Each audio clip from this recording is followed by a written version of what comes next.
আজ শেয়ার করব কোনো রকম তেল ব্যবহার না করেই টেস্টি টক মিষ্টি ঝালের রেসিপি, যেটা তৈরি করতে একদমই অল্প সময় লাগবে আর কোনো রকম রোদে দেওয়ার ঝামেলা ছাড়াই 1 বছর সংরক্ষণ করে রাখতে পারবেন।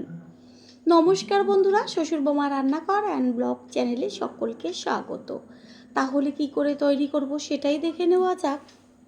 প্রথমেই এইখানে দুটো আম নিয়েছি, এবার আমটাকে কিভাবে কাটবো সেটাই শেয়ার করব। প্রথমেই এইখানে আমি আম দুটোকে নিয়েছি আর একটা পাত্রে জল রেখেছি।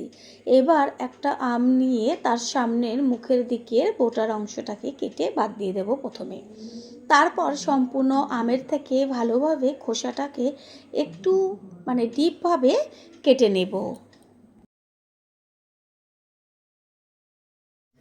আমের গায়ের থেকে সম্পূর্ণ খোসাগুলো কেটে নিয়েছি। এবার মাঝখান থেকে অর্ধেক করে তারপর বীজটাকে ফেলে দিয়ে একদম ঝিরিঝিরি করে কেটে নেব।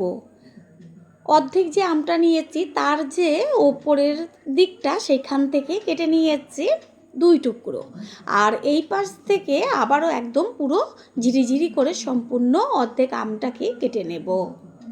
এটা হাত দিয়েই কেটে নেবার চেষ্টা করবেন, কারণ যদি গ্রেটারের সাহায্যে গ্রেট করে নেন তাহলে একদমই ঝিরিঝিরি হয়ে যাবে। ঠিক এইভাবেই আবারও অর্ধেকটা যে পিস ছিল সেই অর্ধেকটা পিসকে ওপর দিক থেকে 2 টুকরো করে সাইড থেকে একবারে যতটা পারবেন পাতলা পাতলা করে কাটবেন। আম দুটো কাটা হয়ে গেছে আর পিসগুলোকে দেখিয়ে দিচ্ছি। এগুলো একদম ঝিরিঝিরি করে কাটা হয়েছে। জলে একটু চুবিয়ে রাখবো। 10 মিনিট পরে এগুলো জল ছেঁকে তুলে নিয়ে তারপরে একটা বড় বোলের মধ্যে সমস্ত আমগুলোকে দিয়ে দেব। আমের মধ্যে দিয়ে দেব পরিমাণ মতো চিনি, আর আমটা কতটা টক তার উপরে চিনির পরিমাণটা নির্ভর করবে। এইখানে আমি 150 গ্রাম চিনি ব্যবহার করেছি। চিনিটাকে চামচের সাহায্যে ভালো করে মিশিয়ে নেব। চিনিটা মিশানোর পরে একটা ঢাকনা দিয়ে 1 ঘন্টা মতন রেখে দেব। এটা আপনারা চাইলে সাথে সাথেও করতে পারেন, তবে 1 ঘন্টা যদি রেস্টে রাখেন তাহলে আচারটা ভীষণ ভালো হয়। আম রেস্টে থাক, অন্যদিকে গ্যাসের ওভেনে কড়াই বসিয়ে তাতে দিয়ে দিয়েছি 3টে শুকনো লঙ্কা। লঙ্কাটা একটু ভাজতে সময় লাগে, সেই কারণে আগে একটু ভেজে নেব। কালার চলে এসছে লঙ্কার গায়ে, এর মধ্যে দিয়ে দিচ্ছি 5 ফোড়ন। আমের পরিমাণ অনুযায়ী মশলাটাকে ব্যবহার করতে হবে। 5 ফোড়ন আর শুকনো লঙ্কাটাকে গ্যাসের ফ্লেম লোতে রেখে ভেজে নেব। আর আচারের ক্ষেত্রে মশলার পরিমাণটা যদি একটু বেশি ব্যবহার করা হয় তাহলে খেতে কিন্তু ভীষণ টেস্টি হয়। মশলাটা ভাজা হয়ে গেছে, এবার একটা প্লেটে ঢেলে ঠান্ডা করে গুঁড়ো করে নেব। 1 ঘন্টা মতো আম রেস্টে রাখার পরে প্লেটটা সরিয়ে দেখিয়ে দিচ্ছি যে আমের ভেতরে যে চিনি দেওয়া হয়েছিল সেটা সম্পূর্ণটা গলে গিয়ে শিরা হয়ে গেছে। গ্যাসের ওভেনে কড়াইটা বসিয়ে এবার তার মধ্যে ওই যে চিনি দিয়ে রেখেছিলাম আম, সেই আমটাকে দিয়ে দেব। কোনো রকম তেলের ব্যবহার নেই, একবারের জন্য হলেও এরকম তেল ছাড়া আচার তৈরি করে দেখবেন। এর মধ্যে দিয়ে দিচ্ছি স্বাদ অনুযায়ী লবণ, আর দিয়ে দেব কালারের জন্য সামান্য একটু লঙ্কার গুঁড়ো, দেব হলুদ গুঁড়ো।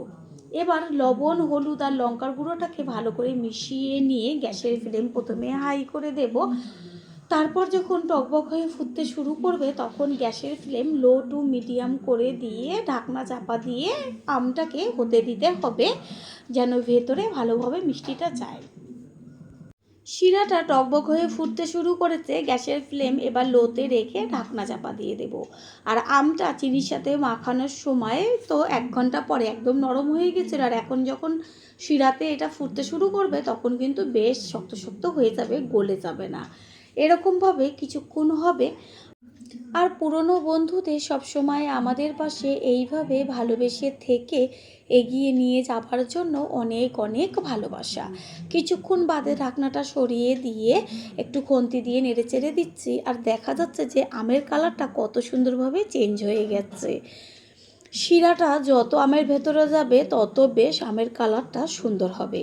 আবারও ঢাকনা চাপা দিয়ে দেব। প্রথমবার যারা আমাদের চ্যানেল ভিজিট করছেন তাদের আন্তরিক শুভেচ্ছা ও অনেক ভালোবাসা।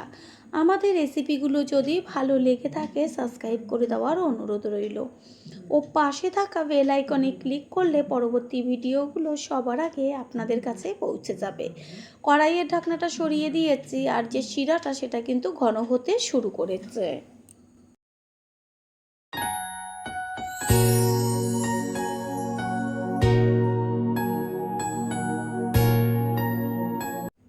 আচার সবসময় একটু বেশ ঝোলঝোল থাকবে, সেইটাই কিন্তু খেতে বেশি ভালো লাগে।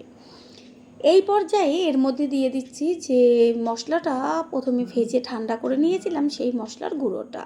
মশলার পরিমাণ একটু বেশি ব্যবহার করেছি।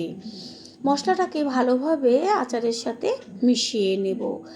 এবার কিছুক্ষণ আবারও হবে ঢাকনা চাপা দিয়ে দেব।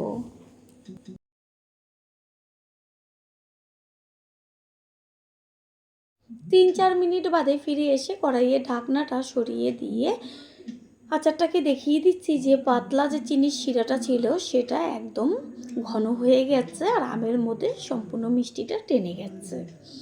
এতটুকু ঝোল অবস্থাতেই গ্যাসটা অফ করে দেবো, কারণ যেহেতু মিষ্টি ঠান্ডা হওয়ার সাথে সাথে একদম জমে যাবে, সেই কারণে গ্যাস অফ করে এবার সাথে সাথে একটা প্লেটে তুলে দেব।